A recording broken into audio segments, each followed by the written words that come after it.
Okay, here we have a runner running on a treadmill. Now you'll notice the blue line on top of the head is the measurement on how high her head actually lifts when she's running. That's called vertical oscillation. So she's going to bounce up and down. Now, other thing about this, see how low she gets here?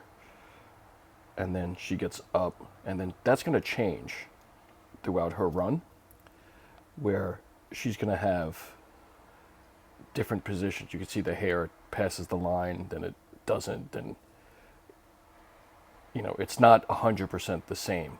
So she's changing her bounce or her vertical oscillation. Now what that does is she's lifting off the surface of the treadmill a lot.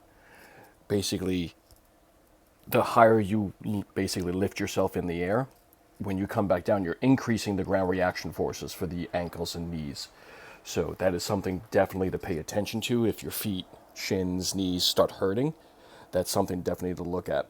Now what she could do is just concentrate on not hopping so much. You can see the hips lift up really high when she's running, so she's bouncing a lot. Another thing is when her feet make contact with the treadmill, you can see she hits flat foot, which is probably another reason why she's bouncing so much. She hits almost the entire foot comes down. What you really want to have is heel, strike first, and then the foot rolls off the toes, and then you can go again. Now, if you look in the back, there's a red line drawn, shows how far her heel comes up when she's resetting for the run. Now, both feet aren't the same. Sometimes they're above the line, sometimes they're below the line, and sometimes one is up and the other one's not. So, like right there, you can see like her right leg heel doesn't really pass the line too much, and then now her left comes out really far and wide, and goes up and over. That's the other thing too, is you can see where her right foot comes up. It's pretty much almost in line with the end of the red line, but then when her left foot, that extends all the way out past that line and hooks back. So that's something that she has to pay more attention to. If you also look at her left foot when she strikes, it kind of rotates out a little bit, right about here. You can see that left foot, it rotates out. So she's putting pressure a little bit on the blade side of her foot, so she might be running into some ankle issues moving forward if she doesn't already have them. Now, another thing to look at too is where her eyes are positioned. Her eyes are looking down at the treadmill.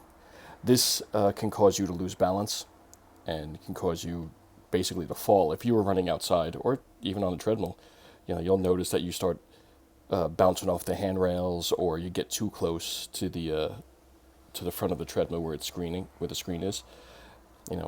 But a couple of things to work on here is the foot striking, the reset of the left leg when she's running. That heel comes out and back really, really far. So she has to work on that, and the vertical oscillation, the bouncing up and down. I guess if she moved her head into a little bit more of a neutral position, looking out in front of her, not straight down, that will fix the head and maybe not bounce so much. But that left foot striking, you could definitely tell that it's rotated outward, and she is putting a little extra strain on the ankles. So you have to be careful with this. We have possible neck strain, the increased ground reaction forces for the ankles, knees, and hips, as well as the left leg reset when she's running, and when the foot planting, she's planting flat-footed on both feet when she runs, which again is going to add to her bounce a little bit much. So other than that, her spine is pretty straight, her shoulders are level, arms are in good position. She has 90-degree angles on her arms when she resets, so other than that, she's pretty good. But there's some things to work on, little things to focus on, and she'll be able to be just fine. Thank you.